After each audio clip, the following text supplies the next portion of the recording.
Ooh, guys, here we are again. Episode 3 of the Director of Football Career Mode. We are playing as Girona, and last episode you saw the ending of the first ever season, and in this episode you will see the whole second season. You will see how we did, what kind of signings we made in this transfer window and in January transfer window. You will see the youth intake, and you'll see how we did at the end of the season. Before we start, don't forget to leave a like and subscribe. It really helps me out. And let's get on to the video. So first things first, let me show you how we've been doing. So we started pretty poorly. Memphis Depay put 5 past us, but of course the Dutch legend is one of the greats of the football game. We then won 2-1 against Valencia and another 4-4 draw against Vallecano after losing 2-3 to Atletico Bilbao. It's not bad results. This one we could have won, this one we could have tied or maybe won. But anyway, we have a lot lower budget, and if you look in the competition, we're currently on 14th, and it does say that we are expected to come in 13th. So we have upgraded the squad a little bit, the pundits say, but I feel like we've done a lot more than just a little upgrades. Let me show you what we've been doing. So let's go to the transfer history. And let's first go to the outs. So we've sold Artem Dovbik to Bournemouth for 11.7 mil. I wasn't really gonna play him. He was on high wages. He was a backup for us because he wasn't even the best striker that we had. So just sold him off. Then also the youngster John Solis sold him off for I think a combined fee of 17 million. It could turn out to be, which is a monster profit that we could get. Juventus just when it came in with that offer, and I really couldn't say no. So he's off to Juventus. Then a lot of smaller signings.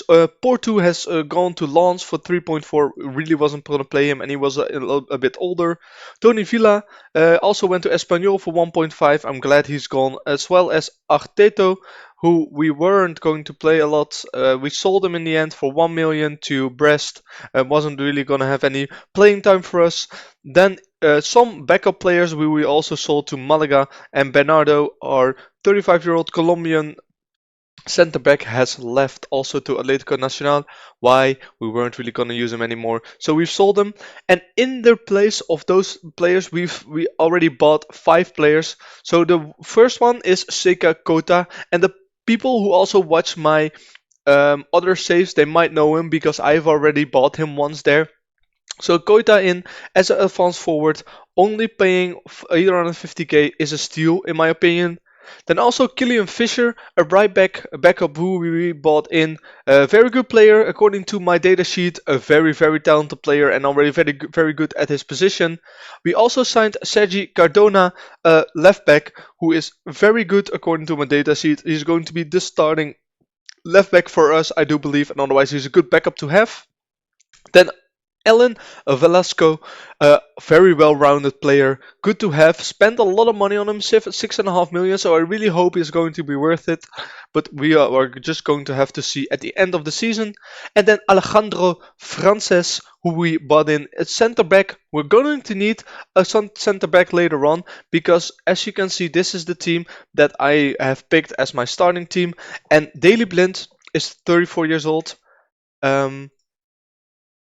Callens is 32 years old and Da Costa is 31 years old, so we're going to need a little bit of the future, and that's what I did with buying in Callens. He also has some nice potential, so let's hope he can get there. And those are, I think, all the signings we made in this transfer window. Did I make also some signings in the last transfer window? I don't think so. Oh yeah, I did. I bought Manu Trigueros from Villarreal, 1.8 million. He came in just a lot, very old, but he's very good. I think he's one of the best players that we have.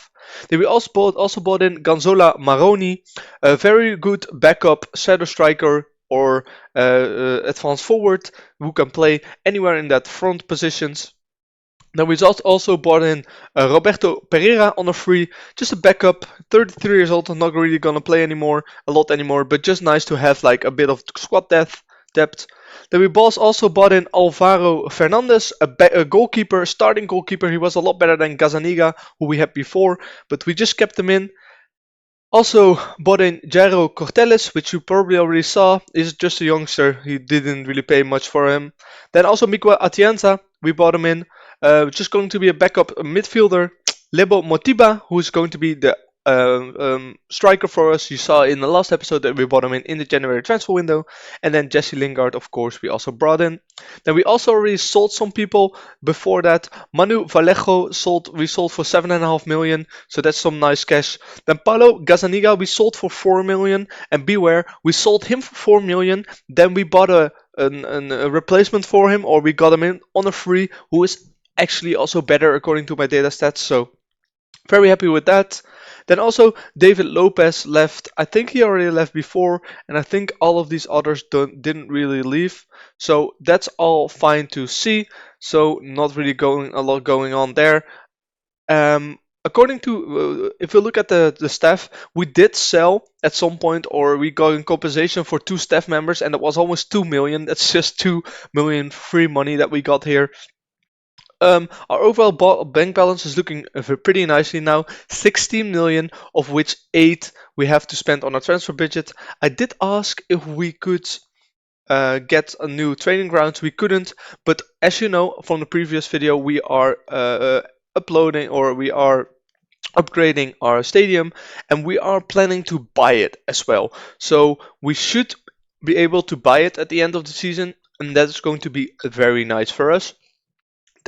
I think that's all I wanted to show you for now. So you've seen the signings that I made.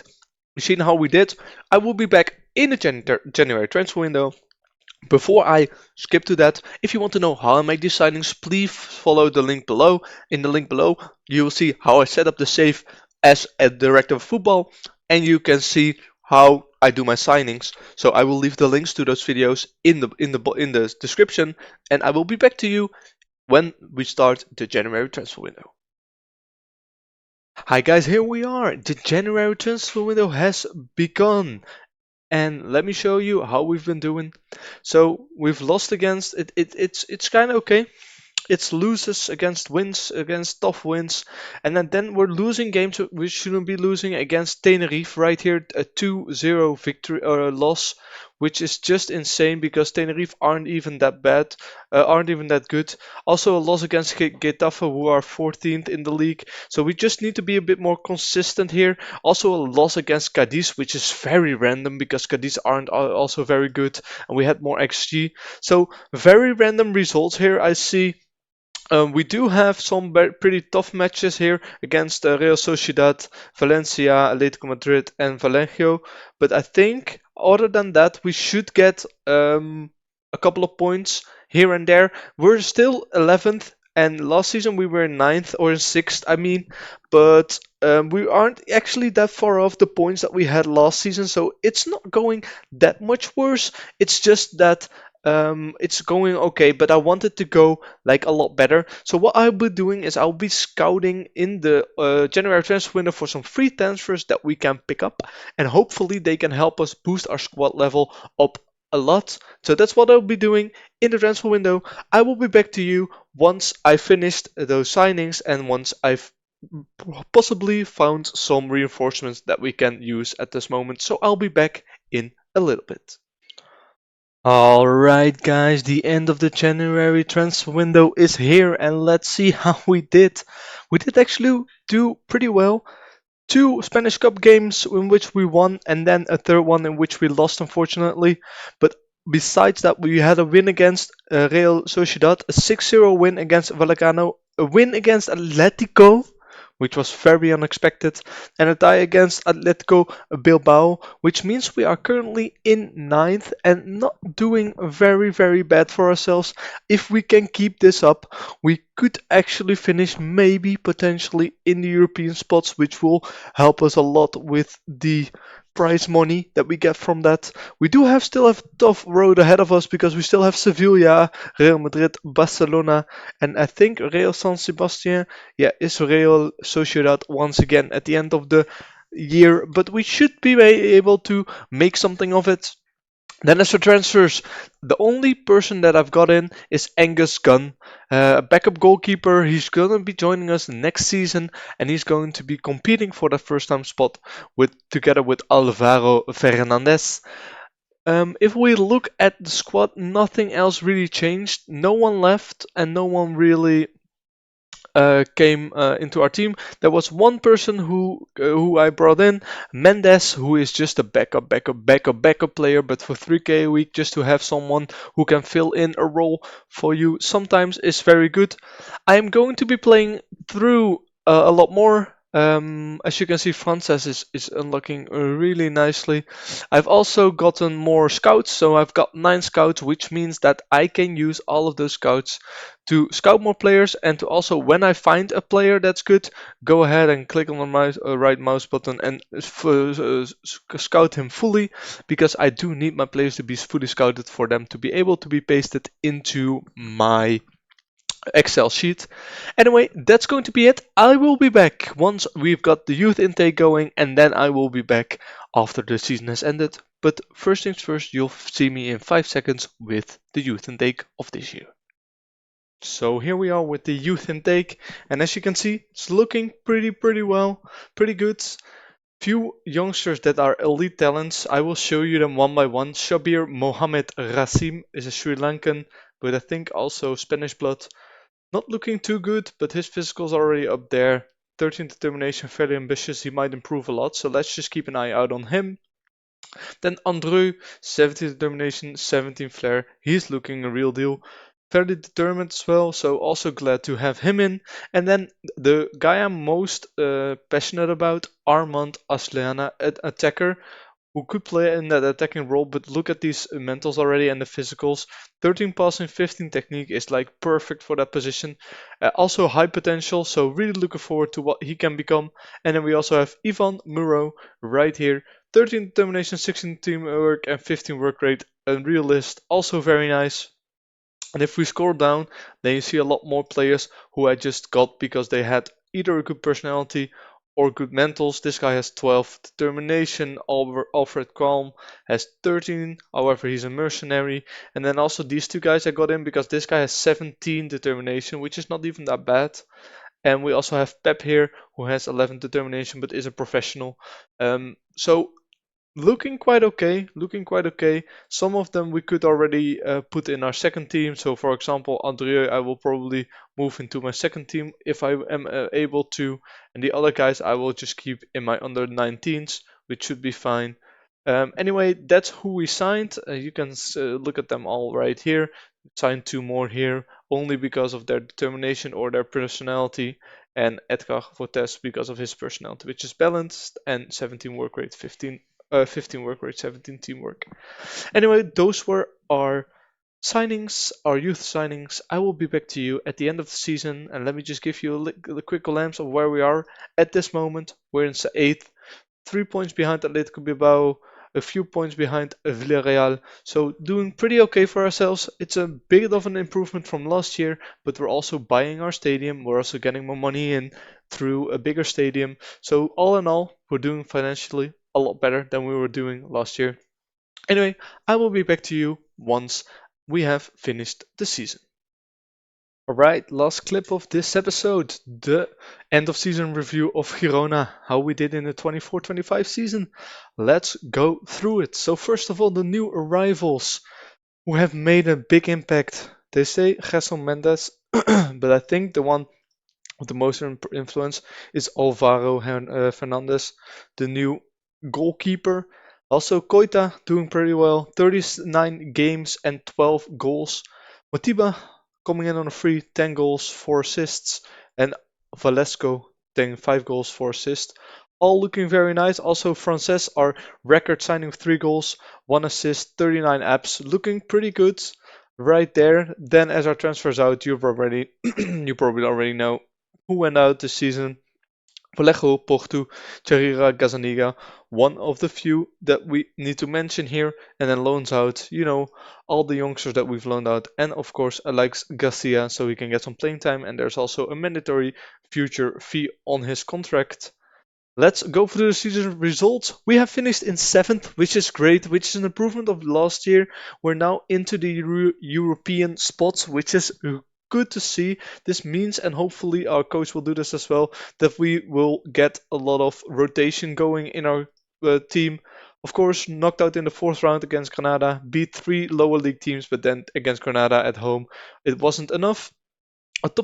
Goal scorer Viktor Tsigankov with 14 goals. The board are very pleased with us, and if you look at this run of form, we did do pretty poorly, and then we started to pick it up right here with 3 wins and 2 draws. Then we lost 4 in a row, which were, to be fair, against opponents that we should be able to beat. But maybe if we just beat those games, we'll easily get the 4th position. We just need to become more consistent. This game against Girona, we could have won a lot more easily, but looking at the XG, we still managed to win by quite a margin.